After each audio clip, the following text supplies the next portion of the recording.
Un gusto entonces, voy a abrir la pantalla, un gusto tenerlo al Padre Higinio con nosotros nuevamente. Padre Higinio, buenas noches, ¿cómo estás?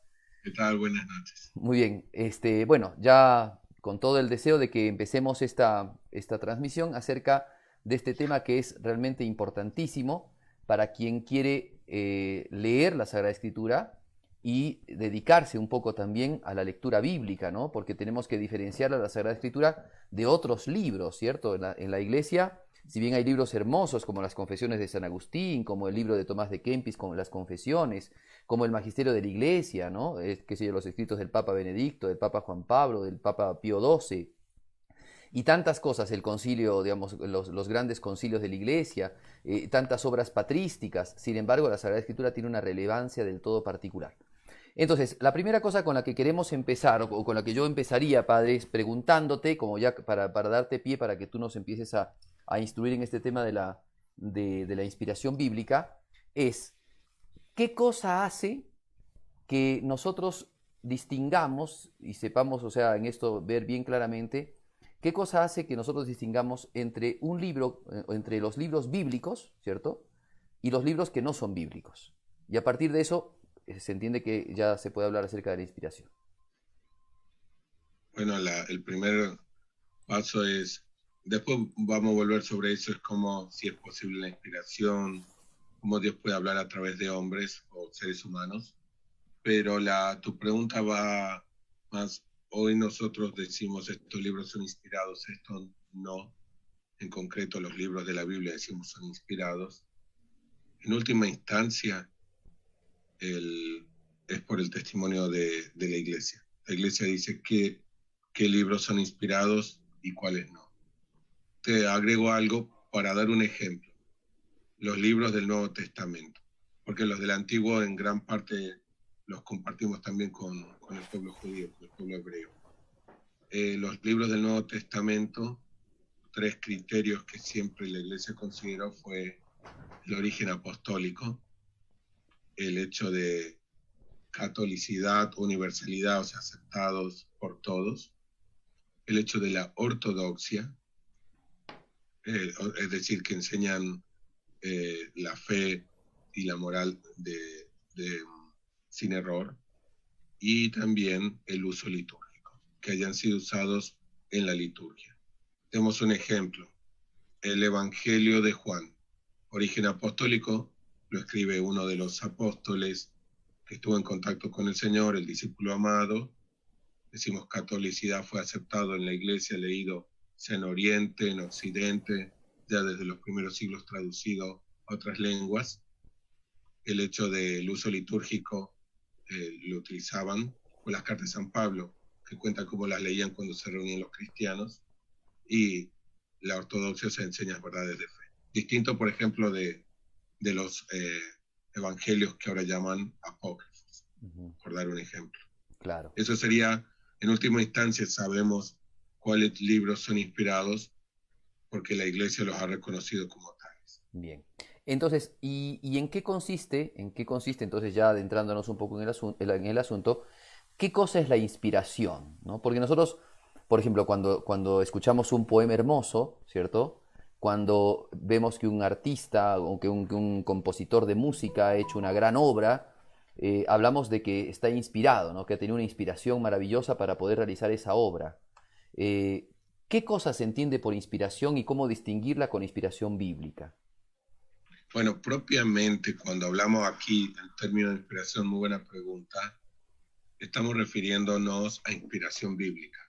O sea, inspiración es cuando, porque está la inspiración humana, un poeta, o puede ser alguien, o sea, está inspirado, por alguna inspiración de Dios, hace una acción, escribe algo.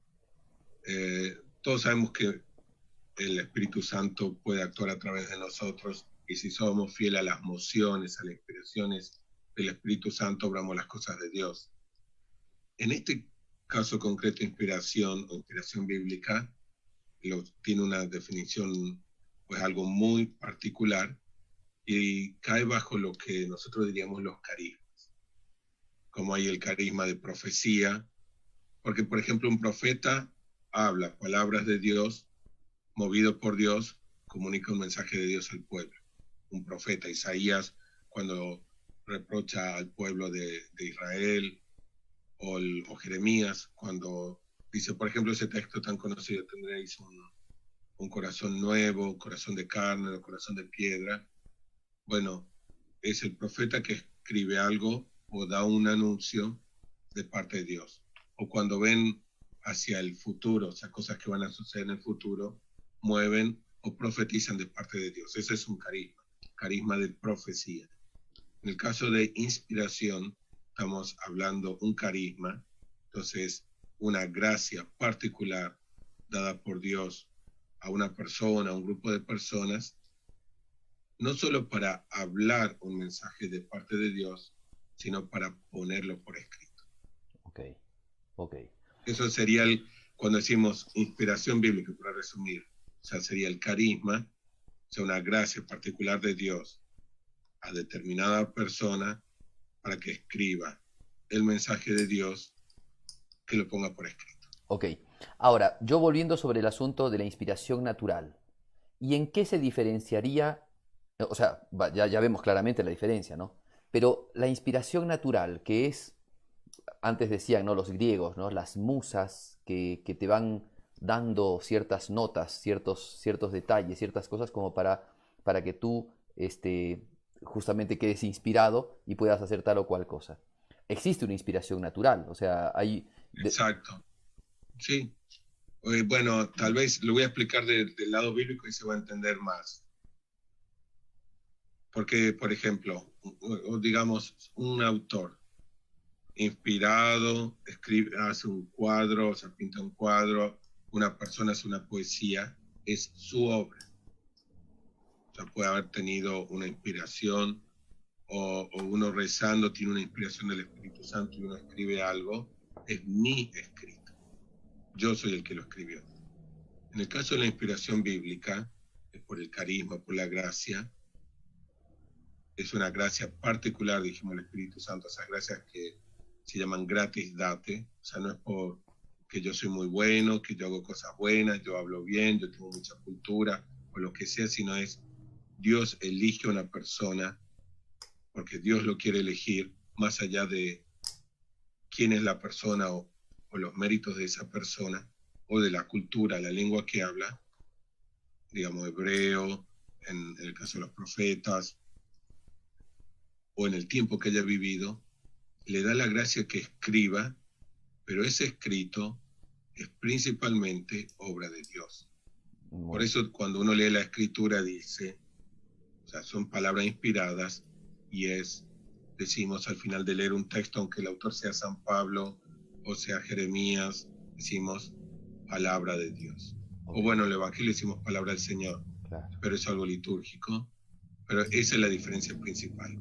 Un texto bíblico es principalmente, y el autor principal es Dios. Bien, Y entonces, lo reconocemos como tal. perfecto. Entonces, como para que la gente le quede clarito, por más inspiración que haya del ángel de la guarda, de algún querubín o de lo que sea, por más inspiración que venga del mismo Espíritu Santo, ¿no? En las obras, por ejemplo, de San Juan de la Cruz, de Santa Teresa de Jesús, en las obras O por de, más bondad, belleza que haya en ellas. claro, por más hermosura que haya también en las obras, por supuesto, son obras humanas, son obras humanas, inspiraciones Si humanas, uno lo ve del otro lado, perfecto. es cuando en la Biblia decimos es principalmente el autor es Dios. Si quieres te leo el texto de la Dei Verbum.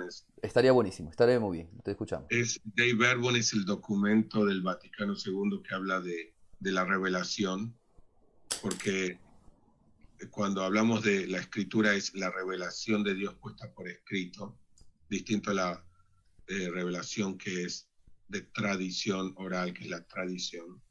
Ellos dicen, voy a leer 2 párrafos, lo vamos a desglosar, pero dice, las verdades reveladas por Dios, es decir, lo que Dios nos quiere decir, que se contienen y manifiestan en la escritura, se consignaron, se entregaron por inspiración del Espíritu Santo. Ahí tenemos la primera clave, inspiración del Espíritu Santo. Repito lo que estoy leyendo, Dei Verbum, el número 11. La Santa Madre Iglesia, según la fe apostólica, y esto es importante, tiene por santos y canónicos los libros enteros del Antiguo y Nuevo Testamento. ¿Por qué santos? Porque vienen de Dios, y Dios es santo, los libros son santos. Los libros del Antiguo y Nuevo Testamento, porque escritos bajo la inspiración del Espíritu Santo, tienen a Dios como autor, y como tales se han entregado a la misma iglesia. Ahí marca el primer punto, que lo podemos hablar enseguida. Dios es autor. Y sigue 2 líneas más. Pero en la redacción de los libros sagrados, Dios eligió a hombres que utilizó usando de sus propias facultades y medios, de forma que obrando en ellos y por ellos, escribieron como verdaderos autores todo y solo lo que él quería.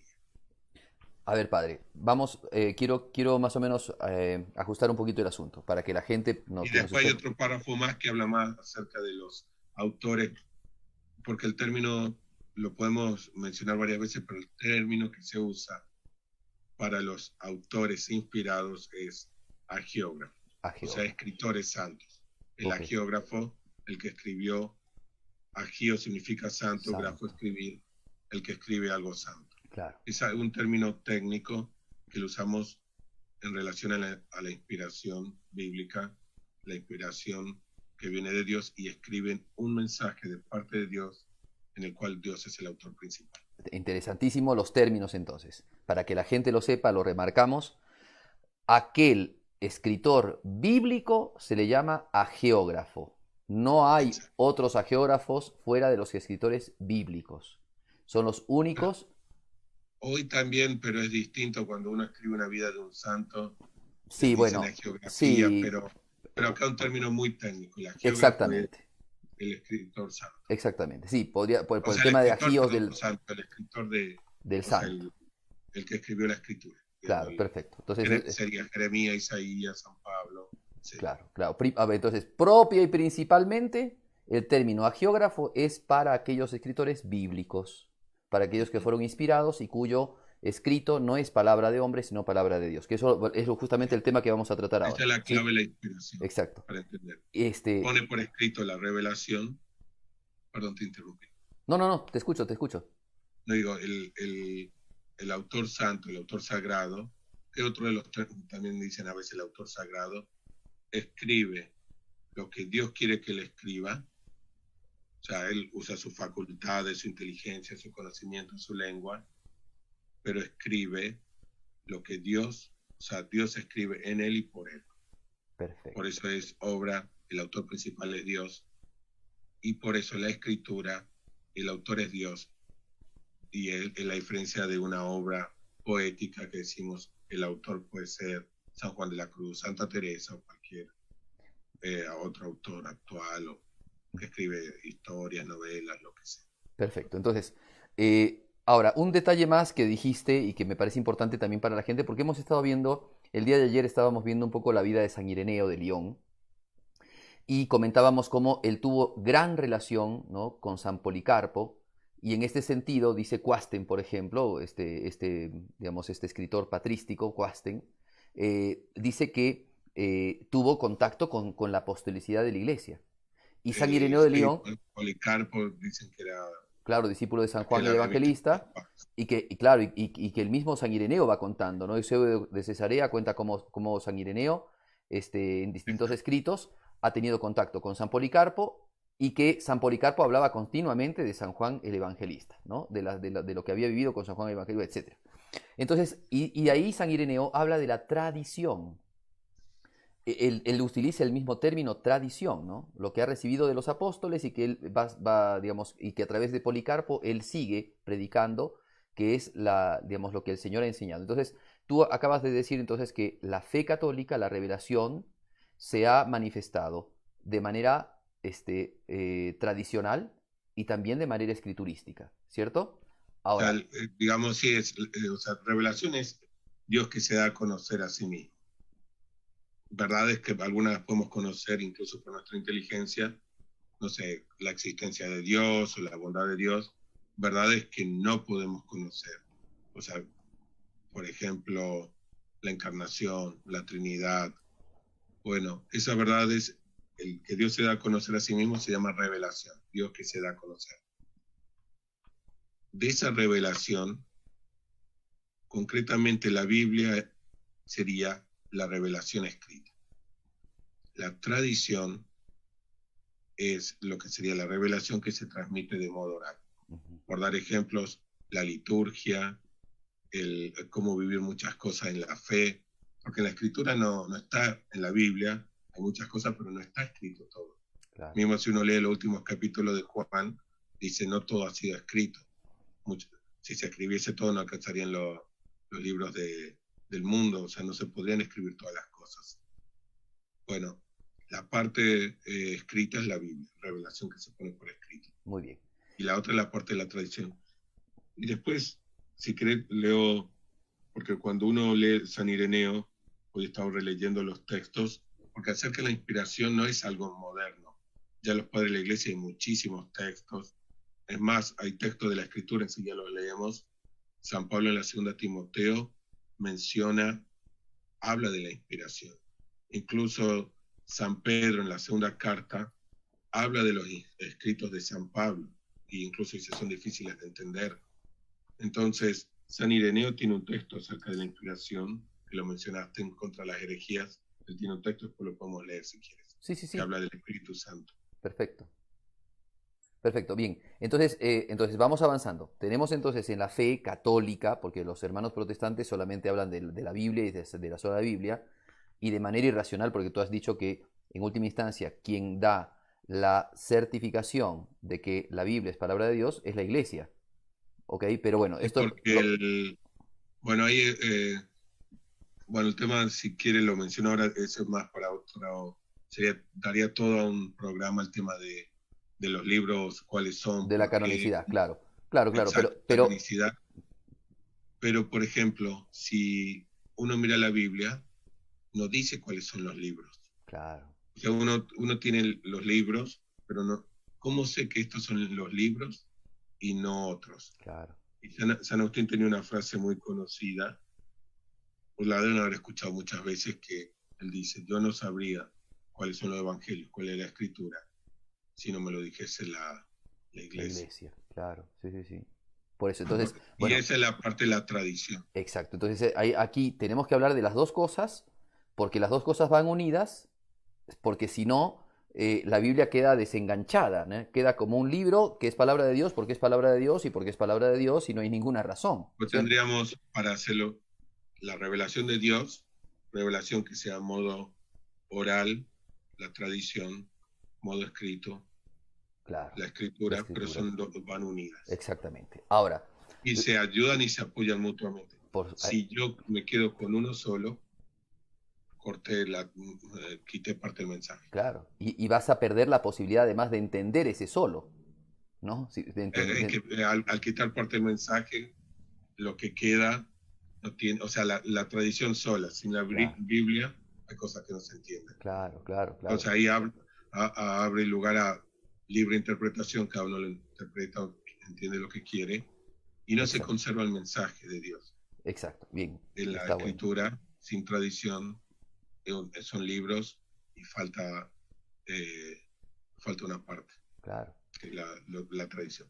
Bien, entonces ya con eso hemos asentado cosas. Magda, si es que hay alguna pregunta, algún comentario, acuérdate de que tú nos pasas la voz y ya cortamos y vamos a escuchar a la gente también.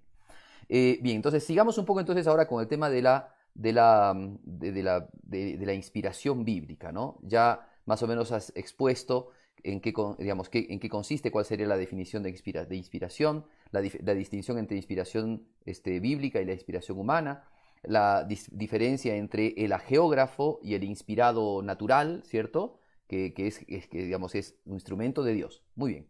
Ahora, hablemos un poco sobre la existencia de la inspiración. O sea, Dios, realmente en la realidad que vivimos, en el mundo en el que vivimos, la experiencia que tenemos sobre la revelación. Porque tenemos otros libros sagrados, ¿cierto? Por ejemplo, tenemos otros libros que enseñan otras culturas que son sagrados. Por ejemplo, está el Talmud, ¿cierto? está, por ejemplo, no sé, Dan, claro, entonces, ¿cómo nosotros, digamos, sabemos, o sea, la existencia de la revelación cristiana? ¿Cómo es que la datamos? De dónde viene? O sea, ¿de dónde podemos decir nosotros que existe esta revelación, que existe esta, o mejor así, perdón, que existe esta inspiración? ¿Cómo es que ha llegado a nosotros? ¿Cómo es que nos damos cuenta que existe esta inspiración? Porque hemos dado la definición, pero concretamente, ¿dónde se inspiró Dios? Digamos, ¿en quiénes se inspiró Dios? ¿Qué cosa pasó para que se inspirara Dios? Para que inspirara a Dios, ¿no? A los geógrafos. bueno, pasa que ahí la pregunta es muy amplia, o sea, se puede apuntar de muchos lados. Ujú. En última instancia, hay un paso que es la fe, que es aceptar que Dios actúa en la historia, que Dios eligió un pueblo, el pueblo hebreo, el pueblo judío, que a ese pueblo se le reveló de modo singular, cosa que no hizo con los demás pueblos, de hecho el pueblo elegido, una vez que se va revelando progresivamente, o sea, de a poco al pueblo hebreo, o sea, Dios manifiesta su poder, que está con ellos, a un momento preciso, Dios se hace uno de ellos, se hace ser, o sea, la encarnación, Dios se hace uno de nosotros, pero dije uno de ellos porque cuando Dios se encarna, Dios se hace hombre, nace en una cultura, en un tiempo, y en la cultura que nació, o sea, el tiempo que nació, era en la cultura hebrea, en medio del pueblo judío, y que después esa revelación trasciende, o sea, Dios dándose a conocer, trasciende los confines o los límites de un solo pueblo y se hace universal. Digo, eso es tener presente todo lo que sería la historia de la salvación, entendiendo el hecho de que sabemos que Dios actúa así, o sea, hay una parte de fe. La otra pregunta es, ¿qué significa inspiración? O sea, ¿qué es lo que llamamos inspiración? Y es Dios hablando a través de distintos seres humanos. O sea, por ejemplo, recién decíamos Jeremías, da un mensaje de parte de Dios, el profeta. Profeta es el que lleva un mensaje que no es propio, transmite un mensaje de otro. Después, en el caso de los apóstoles, están en contacto con Jesús, sabemos, en Cristo sea la plenitud de la revelación, o sea, Dios que es ese hombre y se da a conocer de modo pleno. Los apóstoles transmiten ese mensaje. Entonces, por un lado tenemos el hecho histórico, o sea, Dios elige a un pueblo, Dios se hace hombre, y tenemos cómo Dios puede dar un mensaje a través de otros seres humanos, cómo Dios puede actuar a través de ellos, de modo concreto, dando mensajes. Eso es lo que llamamos inspiración. Bien, bien. No sé si se entendió. Sí, sí, sí, se entiende perfectamente. Creo decir, si hay personas que por ahí no entendieron, por favor, con todo gusto, háganos preguntitas, háganos comentarios, con todo gusto el padre Higino va a resolverlos. Ahora, en cuanto a la existencia entonces de la revelación, Dios podría, perdón, de la inspiración, Dios podría inspirar no a los geógrafos solamente, sino a otras personas para que enseñen, o sea, personas, por ejemplo, no del pueblo de Israel, sino de otros pueblos. Por ejemplo, doy un caso. En la Capilla Sixtina, Miguel Sí. Ángel pintó, por ejemplo, junto a los profetas, a las sibilas, ¿no? Que fueron unas profetisas paganas que anunciaban también la llegada de un Salvador. Bueno, ¿podríamos decir que esas son inspiraciones también que vienen de Dios? Yo creo que sí, pero no estamos hablando, cuando hablamos de inspiración ahí, o sea, que Dios mueve a alguien a hacer algo, es distinto de lo que llamamos inspiración bíblica, que también Dios mueve a alguien a hacer algo, pero es un carisma especial que lo mueve, un carisma, un don, una gracia especial que lo mueve a escribir un mensaje concreto de parte de Dios y que no es para beneficio propio, sino es para beneficio de todos los que lo reciben. Perfecto. O sea, aquí O estamos. sea, la inspiración bíblica es una inspiración, un mover de Dios a un grupo de personas, pues son varios los inspirados, los agiógrafos, para que den un mensaje de parte de Dios, den el mensaje que Dios quiere que den, pero principalmente es su obra, no es del autor que la escribió. Perfecto, perfecto. Y además, me parece importantísimo además decir que ese es, o sea, por lo que nos estás comentando, ¿no? De que además las palabras que se escriben inclusive, ¿cierto? Son las palabras de Dios, ¿cierto? Por eso nosotros, por más que uno lea un escrito muy lindo, no sé, San Juan de la Cruz, Santa Teresa, cualquier santo, o de los papas que a veces tienen escritos muy lindos, poéticos, no decimos palabra de Dios. Claro, Palabra de Dios son ciertos escritos, sabemos, es lo que llamamos la Biblia, que Dios quiere o quiso que se escriban, la iglesia los acepta, los reconoce como tales, y por eso decimos, estos escritos son inspirados por Dios. Pero esa inspiración bíblica, no es el mismo tipo de inspiración que la inspiración que puede haber tenido. Te voy a dar un ejemplo bíblico ahora. El profeta que llaman a Baal, que lo llaman para bendecir perdón, para maldecir Balaam. al pueblo. Balaam, no, perdón. Lo llaman para maldecir al pueblo de Israel y él siempre los bendice. Son como 4 distintas bendiciones. Sí. Ahí uno dice, esas profecías que da ese profeta vienen de parte de Dios.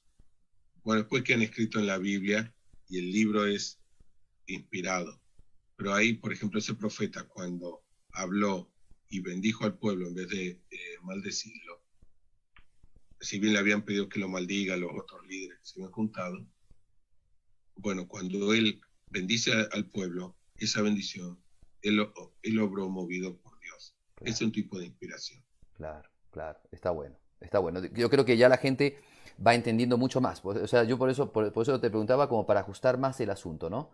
Bien, ahora, ya está. Hablemos entonces ahora de la cuestión, o no sé si es que tú quieres, si tú quieres decir alguna Quería cosa. leer un texto Sí, sí, te escuchamos, que te es escuchamos. el clásico y este prueba que hay inspiración, que hay libros inspirados. Ujú, Después vamos a ver cuáles son para más canonicidad, o sea, la lista de libros. ujú. Pero hay un texto en la segunda carta de Timoteo, capítulo 3, versículo 16, que dice esto: toda la escritura es inspirada por Dios y es útil para enseñar, argumentar, corregir y educar en la justicia. O sea, se puede hablar mucho de esa frase, pero la clave es, toda escritura es inspirada por Dios. La palabra griega es theopnestos, o sea, movido, inspirado por Dios. Toda escritura es inspirada por Dios. Entonces ese es un texto que está en la misma escritura. Si bien no dice cuáles son los libros, dice, hay libros escritos, inspirados por Dios, y son para este objetivo: educar, enseñar, etc. Claro, 2 Timoteo 3:16. perfecto. Es el texto bíblico, hay otros, pero es el texto bíblico más claro que muestra cómo hay escritos inspirados por Dios y que tienen un fin particular. Bien. A ver, no sé si ya podemos entrar a la esencia de la inspiración, es decir, cómo es que Dios inspira a un ser como el ser humano, ¿cierto? Porque Santo Tomás de Aquino dice, Dios obra en las causas, digamos, en las causas libres de manera libre y obra en las causas segundas físicas, digamos, con el ejercicio de su providencia, ¿no? O sea, físicamente obra con las causas físicas y Ahora sí, libremente con las antes de causas eso, libres. Sí, sí, sí, te escucho. no te interrumpo, quiero leer otro texto, hay muchos textos bíblicos, Ujú. pero es para que quede ya cerrar el tema de la inspiración. Bien, bien. Primero, porque tu pregunta sería, ¿cómo se puede dar después que Dios mueva a un hombre y que, o sea, una persona y que sea al mismo tiempo obra de Dios y obra de esa persona? Claro, exactamente. Sería más o menos esa tu pregunta. Más o menos, sí, sí, sí. Antes de pasar a eso, leo un segundo texto en donde el mismo Cristo cita la Escritura, porque si uno va leyendo los evangelios, quería remarcar O sea, no es un invento lo que hay escritos o escritos considerados santos, inspirados por Dios, digámoslo así, en una categoría especial. Mismo Cristo, por ejemplo, en el libro de Marcos, en el Evangelio de Marcos, capítulo 12, el versículo 35 tiene esta frase. Tomando Jesús la palabra, decía enseñando en el templo. ¿Cómo es que dicen los escribas que el Cristo es el hijo de David? Y acá viene la frase clave. El mismo David, movido por el Espíritu Santo, dijo al Señor, a mi Señor, siéntate a mi derecha hasta que ponga a tus enemigos bajo tus pies. Se cita un salmo, Salmo 110, pero la frase clave es el mismo David movido por el Espíritu Santo. Se muestra cómo Dios mueve a personas, al Espíritu Santo mueve a personas a dar un mensaje, a hablar, a profetizar, a escribir. Y el mismo Cristo lo cita en una discusión con los fariseos. Bien. Es más para argumentar o para apoyar, o sea, Dios ha inspirado, en la Escritura lo dice en varios lugares, yo leí 2 textos nada más, leí los más claros, pero están muchos otros, cuando cita la ley, cuando habla de los profetas, Cristo muchas veces cita la Escritura, y al citar la Escritura es que le da un nivel por sobre todos los demás escritos, y bueno, eso muestra, hay una inspiración, un modo que Dios mueve a las personas a escribir, en lo que ahora nosotros llamamos la inspiración bíblica. Perfecto, perfecto, buenísimo. Con eso se daba el tema de la existencia y la posibilidad. Perfecto, claro. Ahora lo otro. Bien. Magda, no sé si tenemos alguna preguntita de parte de la gente que nos está escuchando. Sí, padre, tenemos una pregunta de Pablo Aguilar. Dice, ¿el agiógrafo también sería el que transmite vocalmente a través de la transmisión oral? No, no necesariamente. O sea, estamos hablando de 2 cosas. O sea, se pueden mezclar. O sea, porque no necesariamente el agiógrafo es el que después escribió el libro. O sea, por ejemplo, en la época de Isaías, mucho era oral. Después el libro se puede poner por escrito después. Hay que estudiar el tema estoy hablando de los libros más antiguos, todo lo que es la transmisión oral, que tenían mucha memoria y repetían los libros y los aprendían de memoria. El agiógrafo se llama concretamente, estrictamente, a la persona que compone el libro, no solo al que lo transmite. Porque, por ejemplo, San Pablo escribe una carta, usa como secretario que él les dicta.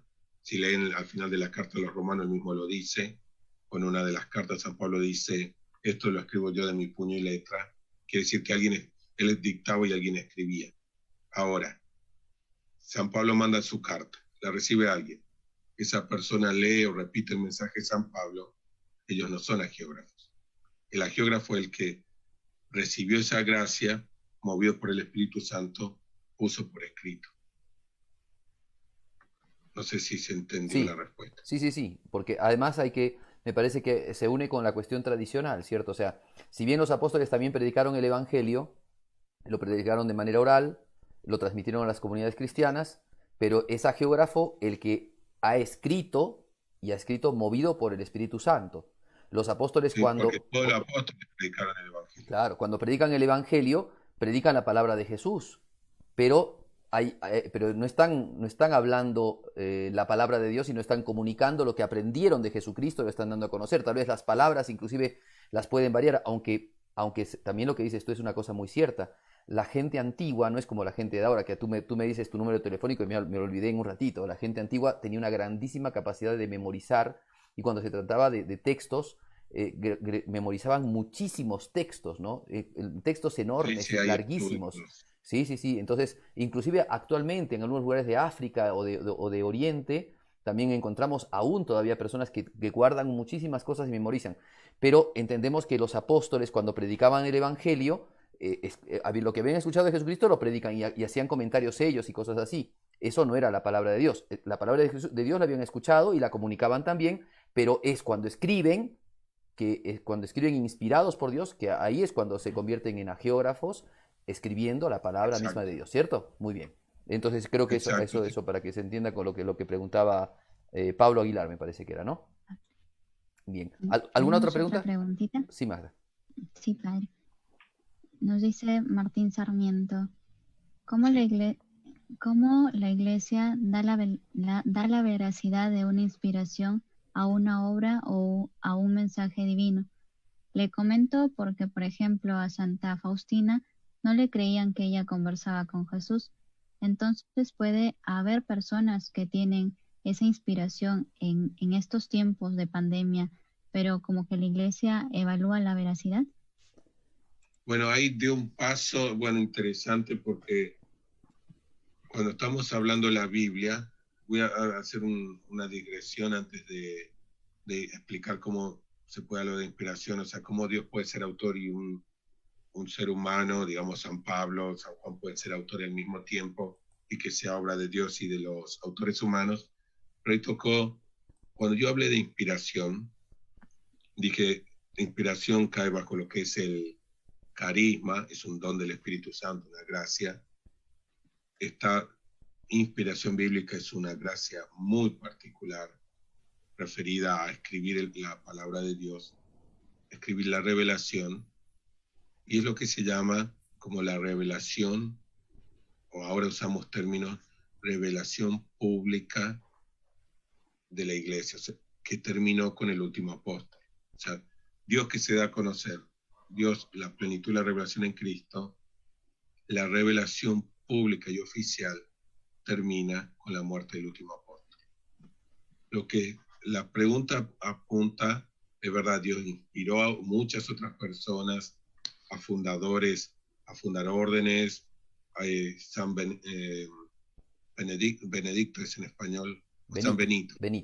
Benito, todo el origen de los monasterios en Occidente, por dar un ejemplo, toda esa obra movido por Dios actuó, son inspiraciones de Dios, son carismas también, pero no estamos hablando de inspiración bíblica.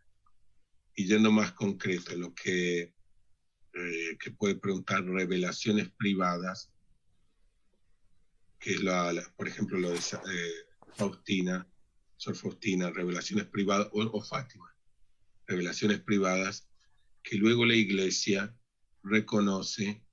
Lo que hace la iglesia no es decir, esto es inspirado como la Biblia. Lo que hace es decir, en este mensaje no hay nada que muestre que no venga de Dios. Y digamos, un ejemplo. O sea, y para que ese juicio de la iglesia se dé, una de las cosas que tiene que suceder es que termine el fenómeno o las distintas apariciones. Si no, la iglesia no se va a pronunciar mientras hay un proceso, un fenómeno sucediendo. Claro, claro, tal cual, tal cual. Y generalmente la inspiración, eso está en el Catecismo de la Iglesia, hay un párrafo que trata eso. Las revelaciones privadas son para un bien concreto, en un tiempo concreto. La revelación pública es para siempre, para todas las personas, no para un tiempo, no para iluminar un tiempo concreto de la historia. Está bueno. Creo que eso ilumina muchísimo lo que nos preguntaban. Diferencia entonces entre revelación privada y revelación universal, ¿cierto? De la iglesia. Pública. O pública, claro. Y después también es importante hacer ver cómo además la inspiración, la revelación pública de la iglesia, la revelación, digamos, universal de la iglesia, esta revelación está inspirada y se convierte en la Sagrada Escritura cuando se ha escrito, es la Sagrada Escritura. En cambio, los textos de Sor Faustina, si bien ella dice, el Señor Jesús me mandó a que escribiera esto y me contó tal cosa, sin embargo, eso no puede entenderse como bíblico, ¿no? O sea, no se entiende como, como la palabra de Dios. Es como, o sea, revelación bíblica, lo escrito bíblico es, palabra de Dios es el autor principal. San Gregorio Magno, Papa, tenía una frase muy linda que decía, la escritura es una carta de Dios a los hombres. Claro, claro. Un mensaje de Dios a los hombres. Así es. Está bueno. Por tanto, Santa Faustina no fue geógrafo. Eso hay que decirlo claramente. No fue No, o sea, no estamos hablando en el sentido bíblico, no. Tal cual. Son los autores bíblicos. Para que se entienda más, ¿no? Bien, ¿alguna otra pregunta más, Magda? Sí, quizás es una pregunta que va un poco por allí. Dice, en el presente siglo, ¿qué hechos, eventos, escritos, personas se han dado que fueran inspiración de Dios? Y hacia esto también nos pregunta Esperanza Vázquez, ¿cómo lo comprueba la iglesia, ¿no? La inspiración de Dios. Bueno, ya se ha hablado un poquito acerca de esto, bueno, tal caso repítelo si quieres, Higinio, ¿no? Pero se ha hablado, o sea, Bueno, el estamos hablando proceso, nosotros, si o sea, ciertamente los fundadores, o sea, que han fundado, por ejemplo, la aparición en Fátima, que la iglesia las reconoce como son, o sea, la Virgen se apareció, por dar un ejemplo, el más conocido, creo, o en Lourdes, o sea, estoy dando ejemplos muy conocidos, bueno, ¿cómo le hizo la iglesia? O sea, yo no sé todo el proceso canónico, porque hay leyes para eso, pero va un enviado, o sea, manda o el obispo, si a nivel diocesano delega a alguien para estudiar lo que sucedió. A veces se han estudiado muchos fenómenos y se ven que no se ve nada especial de Dios, que no quiere decir que no pueda haber actuado Dios o no. A veces interviene la Santa Sede y por sus cosas que suceden dice, esto no viene de Dios, pero una condición clave es el fenómeno tiene que terminar. Por si hay, por ejemplo, en Fátima, mientras habían apariciones, la iglesia no puede emitir algo porque después puede suceder algo después que muestra que no venía de Dios. claro, O sea, por más que parezca bueno, lo que hace la iglesia es, esto es bueno en el inicio, en el medio, en el final. lógico, Viene de Dios, es creíble, pero no son verdades de fe. Si alguien no cree una revelación privada, no está, o sea, las verdades de fe son las que están en el credo. claro, Pueden venir de Dios, pero no son verdades de fe como las del credo. perfecto, perfecto. Bien, Es un tema, no estamos yendo al tema del sí, tema nos de la estamos yendo, inspiración, porque además eso es lo que iba a decir yo. Nosotros estamos tratando aquí de la concretamente en la inspiración inspiración bíblica. bíblica. Claro que es interesante, porque cuando la gente nos pregunta es porque muchas veces viene ¿cómo podemos decir? A la conciencia del cristiano y cómo trabajo sobre esto, ¿no? La Virgen en Akita dijo tal cosa, la Virgen de Medjugorje dice tal otra, ¿no? La Virgen de la Salet dice tal cosa, de Garabandal, bueno, igual no es nuestro tema, ¿cierto? En tal caso No es el podríamos. tema de hoy, la inspiración es, porque Exactamente. uno dice puede haber revelación de Dios, la Virgen que se apareció, revelación privada, no es propiamente, bueno, nos sirve para decir la revelación bíblica es de otro nivel, es Dios Claro, que inspira a personas a escribir su mensaje en donde Él es el autor principal y el autor también es autor de la obra, pero no es solo Dios, no es solo el autor humano, es el autor divino. perfecto. Perfecto. Bien, no sé si hay otra pregunta más o menos ya orientada hacia esto, Magda, porque si hay otras preguntas acerca de la revelación de la Virgencita y cosas así, creo que o sea, para no irnos del tema y para poder aprovecharlo al Padre en lo que nos está comentando, ¿cierto? ¿Tenemos alguna otra preguntita más o menos de este orden con el tema de inspiración bíblica?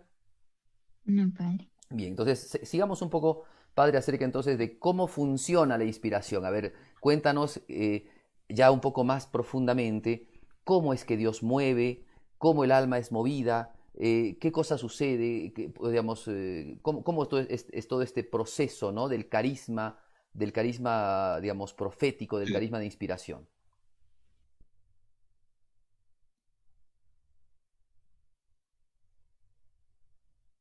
Y de este documento del Vaticano II, la Dei Verbum, hay más cosas, pero leo, hay escrito, los papas han escrito muchísimo. El primero que escribió mucho fue en un documento fue Pío XI, no Pío X, no León XIII, perdón, Providentissimus Deus. Providentísimos Deus, sí. Y ya León XIII. después se puede explicar la razón por qué. Pero voy a leer el documento un párrafo de este documento del Vaticano II, también el número 11 siempre. Dice, todo lo que los autores inspirados o agiógrafos afirman debe tenerse como afirmado por el Espíritu Santo. Hay que confesar que los libros de la Escritura enseñan firmemente, con fidelidad y sin error, la verdad que Dios quiso consignar en las sagradas letras para nuestra salvación. Entonces, ahí es clave entender. O sea, hay autores inspirados, ya lo hemos mencionado. Lo que ellos escriban debe entenderse como afirmado por el Espíritu Santo. Lo afirman con fidelidad, lo escriben sin error y son verdades para nuestra salvación. Y una frase que leí antes y la repito, dice, Dios eligió a hombres que utilizó, y acá empieza después vamos a desarrollarlo, es tu pregunta, que utilizó usando de sus propias facultades y medios, de forma que obrando Él, o sea Dios, en ellos y por ellos, escribieron como verdaderos autores todo y solo lo que Él quería. Claro.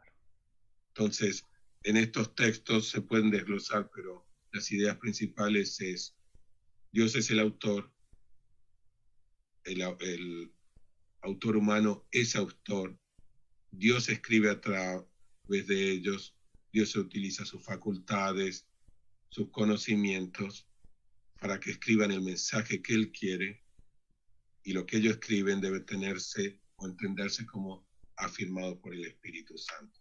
Perfecto. Y es el mensaje para nuestra salvación. Perfecto. Y a eso se llama entonces palabra de Dios. Eso sería la escritura, por eso cuando uno lo lee dice palabra de Dios, porque si bien lo escribe un autor humano, dado que es movido por Dios con esta gracia especial, es obra de Dios, afirmado por el Espíritu Santo. Son muy profundos esos párrafos, yo lo mencioné solo para dar una visión general de lo que es la inspiración. Uh-huh. Ahora, siendo tu pregunta, ¿cómo puede darse? Bueno, han habido un montón de explicaciones. Hay que decir, la mejor explicación que yo he encontrado leyendo es la que usa Santo Tomás de Aquino por medio de la causalidad. Causa agente principal, causa agente instrumental. Que los padres de la iglesia, cuando uno lee los padres de la iglesia, usan ejemplos que en definitiva reflejan lo mismo. Por ejemplo, lo menciono ahora, después vamos a ir volviendo sobre esto. Si yo escribo usando una lapicera, ¿quién es el que escribió la carta? ¿La escribió la lapicera, el lápiz, o lo escribí yo? Claro. Y uno dice, yo soy el autor, causa principal, la lapicera es la causa, el instrumento a través del cual escribo. Entonces, si la lapicera es de tinta roja, mi carta va a estar en tinta roja, porque la lapicera como instrumento tiene sus limitaciones o hizo su parte. Bueno, yo di un ejemplo muy simple. Los padres de la iglesia hablan también de los barcos como movidos por el Espíritu Santo, o el instrumento musical. Cuando uno toca un instrumento musical, yo puedo saber muchos instrumentos, puedo tocar una guitarra o un charango, el sonido va a ser distinto, no por el autor, no por el músico que toca el instrumento, sino por las características del instrumento. Claro. Está muy bien. Entonces, para centrar un poquito el asunto, ¿sí? o para recapitular un poquito el asunto, cuando hablamos de inspiración, tenemos que hablar que Dios es el agente principal, para que entienda, agente principal, o sea, el que causa, perdón, te escuchamos. Sí. No, sí, perdón. Sí, es el principal autor, ¿no? Es el autor, concretamente, ¿cierto? Como aquel que escribe con el lapicero, ¿cierto?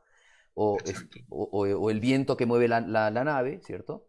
Y después está lo instrumental, el instrumento, ¿cierto? Que en el caso del ser humano es un instrumento libre y que según las características, que aquí, como decías tú, el lapicero puede ser rojo, puede ser negro, puede ser azul, según sus características va a teñir, ¿no? el papel. Entonces, según las características de ese autor también, y la manera de pensar, y la manera de hablar, y las características propias, ¿no? ¿Cierto? Ahora voy a dar algún ejemplo más concreto. Bien, te escuchamos, padre, te escuchamos, está muy bueno. Por ejemplo, San Pablo. San Pablo, cuando uno lee quién era San Pablo, se da cuenta que una persona muy educada, o sea, con mucha cultura, que sabía bien dos lenguas, sea hebreo, sea griego, que había tenido mucha educación Él mismo dice fariseo, hijos de fariseos, que había tenido mucha educación en Jerusalén, todo lo que es la cultura judía. Él venía de un lugar que ahora se llama Tarso, que ahora está en lo que es Turquía, pero en ese momento la cultura de ahí era griega, entonces también tenía una gran educación en la cultura griega, o sea, dos lenguas, dos culturas distintas en ese momento. Cuando él escribe, si bien escribe movido por Dios y escribe, no sé, la carta a los romanos, que es una de las cartas más difíciles de leer o de entender por todo lo que enseña, escribe movido por Dios, su conocimiento, su uso de la lengua, su cultura, aparece reflejado en el escrito. Claro. Ese es un ejemplo que entonces está Dios que mueve a la persona, pero también están todos los conocimientos, la facultad de las personas, las capacidades propias o las limitaciones. Otro ejemplo también del Nuevo Testamento, que son más cercanos. San Lucas no conoció a Cristo.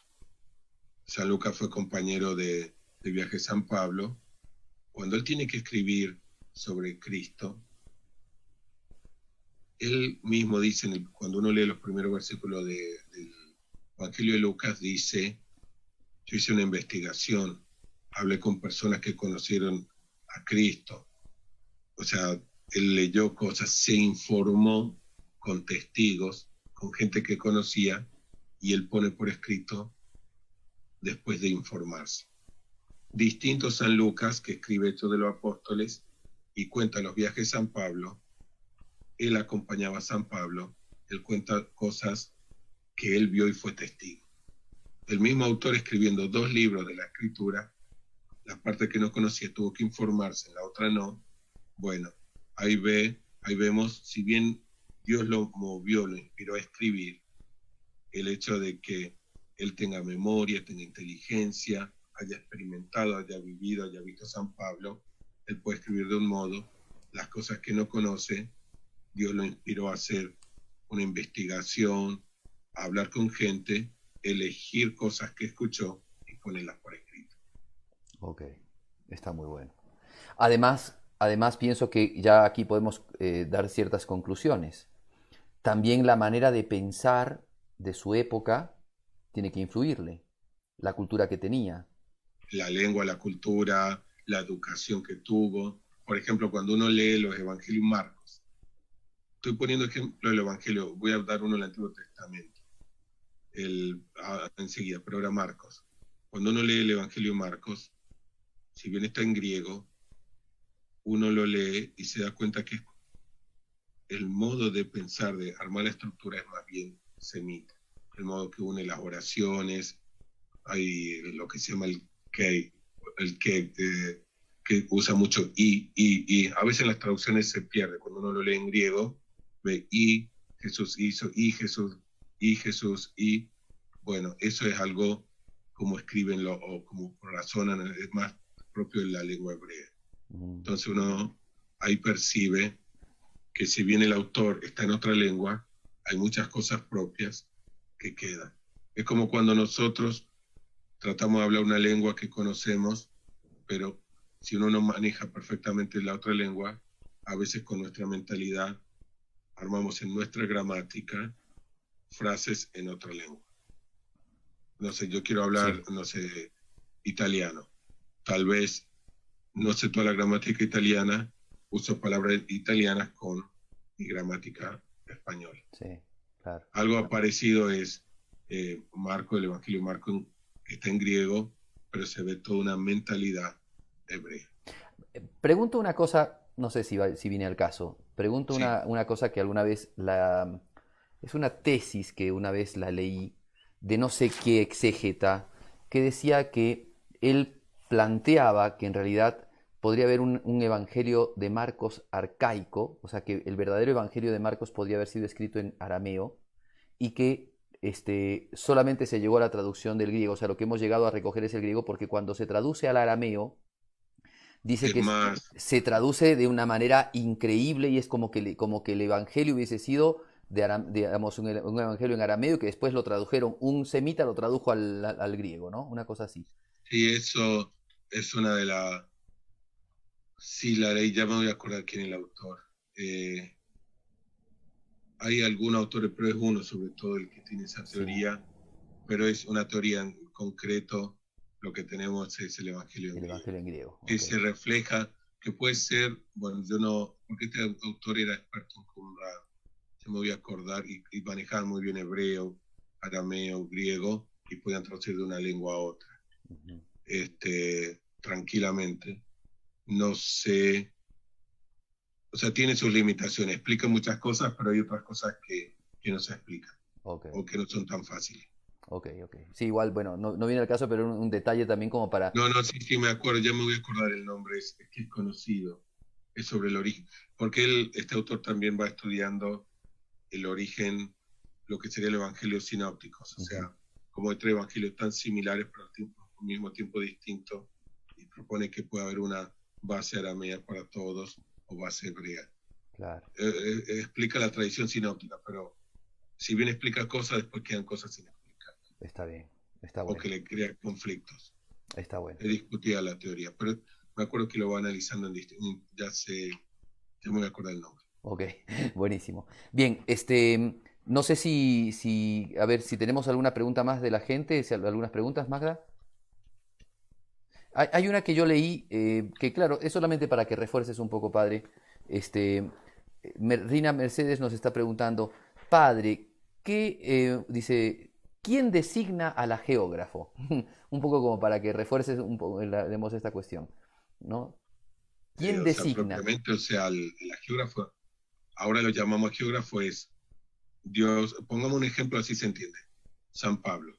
San Pablo está predicando o pongamos uno más que se entienda mejor, Mateo. Mateo, discípulo del Señor, en un momento él va a escribir o quiere comunicar el mensaje, Dios lo inspira para que escriba lo que él quiere, lo que Dios quiere que él escriba, del modo que Dios quiere que lo escriba, pero utilizando el conocimiento y las limitaciones o también toda la bondad, todas las cosas buenas que tenía San Mateo para que escriba un mensaje. Lo inspira, o sea, lo que nosotros llamamos inspiración bíblica. Ahora, ¿quién elige el geógrafo? O sea, ¿quién elige esa persona? Es una gracia de Dios, un carisma. Nosotros llamamos, ahora, cuando tenemos los libros escritos, llamamos a geógrafo al hombre que fue o la persona que fue elegida por Dios para poner un mensaje, para escribir el mensaje. Muy bien, muy bien. ¿Tenemos alguna preguntita, Magda? Sí, padre, tenemos dos preguntitas. Pablo Aguilar dice, por ejemplo, entre Lucas y Pablo hubo transmisión oral. El primero, sin haber conocido al maestro, le cuenta a Pablo algo que le contaron a él. O sea, técnicamente, Lucas no conoció a Jesús. San Pablo tampoco. San Pablo se le aparece a Jesús en Damasco. El mismo, si bien él se llama apóstol y se ponen, o sea, a nivel de los apóstoles, San Pablo tampoco encontró a Jesús en su vida. Ya lo conoció como resucitado en Damasco. O sea, entonces, es clarificar la pregunta, tal vez no sería clara porque justo eligió dos personas que no estuvieron en contacto directo con Jesús. El caso de Marcos tampoco. El caso de San Juan. Él conoció a Jesús. Él vio muchas cosas de Jesús. Él predicó a Jesús, la parte de la predicación. En el momento cuando Dios lo inspiró, se le dio esa gracia especial de escribir el libro que ahora llamamos Evangelio de San Juan, porque él escribe también 3 cartas y el Apocalipsis. Bueno, esa gracia particular, ahí San Juan, si bien él conoció a Jesús, no puso por escrito todo. Puso algunas cosas de la vida de Jesús orientado hacia quien le quería enseñar, a quien le estaba predicando en ese momento, para hacer más clara el querigma, el anuncio sobre Jesús. Claro, está bien. Buenazo. Sí, te escuchamos, Magda, te escuchamos. De Adrián Arroyo. Padre, entonces los evangelios, ¿por quién fueron escritos? Mateo por Mateo, Lucas por Lucas, pero sabemos la historia de San Lucas, él era discípulo, o sea, él fue compañero de viaje de San Pablo. Marcos, que sabemos por la tradición, él era discípulo de San Pedro, como el Hermeneios, que es el secretario.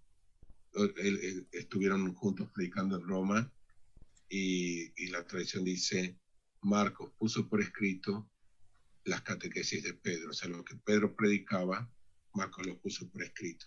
Entonces, el Evangelio de Mateo lo escribió Mateo, el de Marcos lo escribió San Marcos, el de Lucas lo escribió San Lucas, de Juan lo escribió San Juan.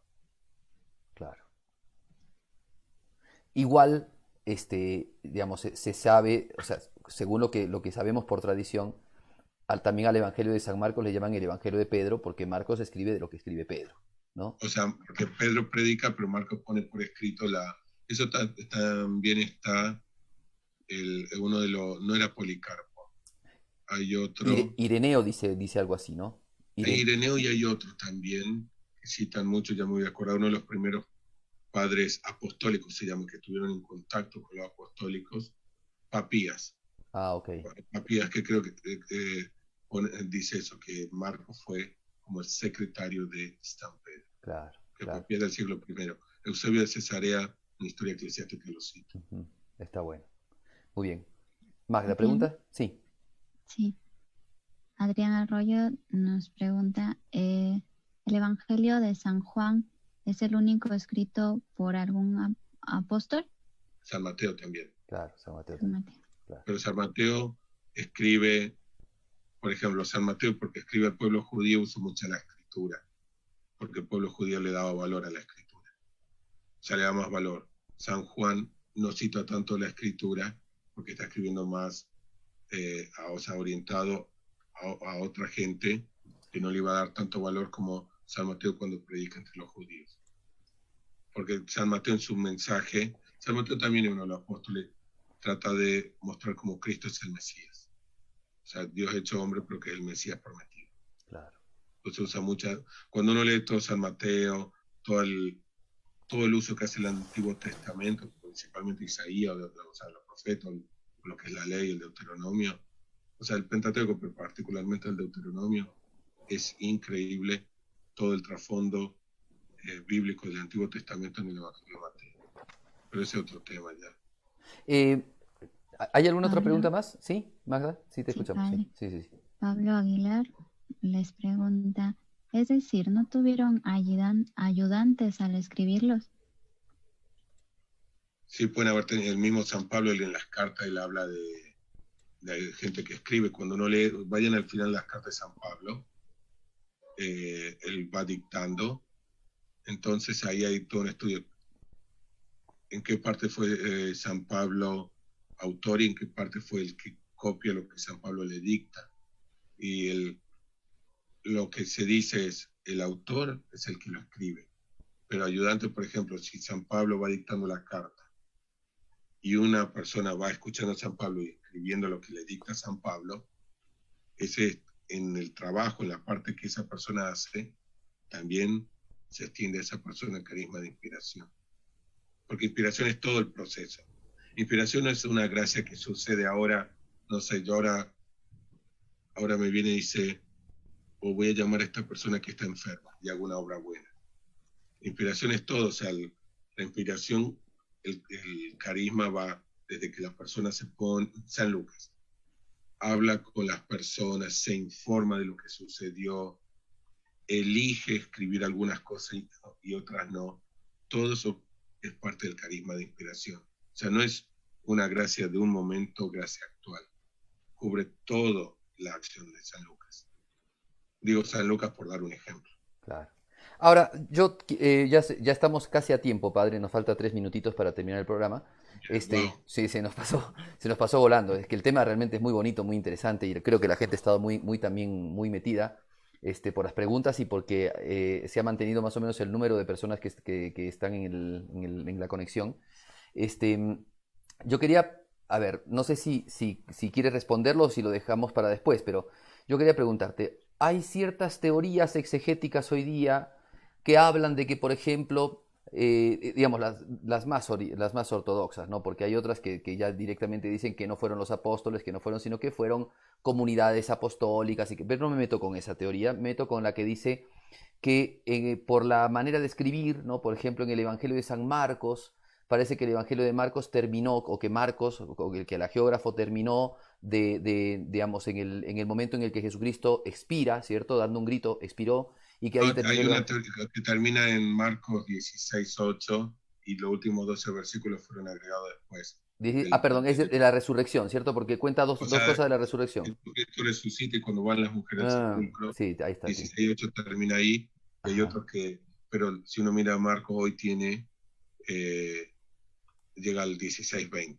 O sea, ajá, son 20 versículos, no 11. claro, claro, claro. Entonces, Bueno, eso ya, bueno, ahí iría otra cosa, bueno, tenemos los autores inspirados, cuando puede ser que después se hayan agregado cosas, cuando la iglesia después, ahí va el uso litúrgico, como lo usaron en la liturgia, como fue recibido, y después cuando se declara el canon, qué interesante, no tuvimos tiempo de ver todo el tema de inspiración, porque León XIII tuvo que escribir el Providentísimo Providentísimos Deus, Deus. Ajá, pero cuando la iglesia dice que el canon fue definido en Trento, ahí definió, dice, toda la Biblia, toda y cada una de sus partes, y al aceptar, por ejemplo, Marcos, capítulo 16 capítulos, versículo 20 del capítulo 16, dice, estoy inspirado, más allá se puede discutir si fue Marco o no, pero esa parte se reconoce como inspirada.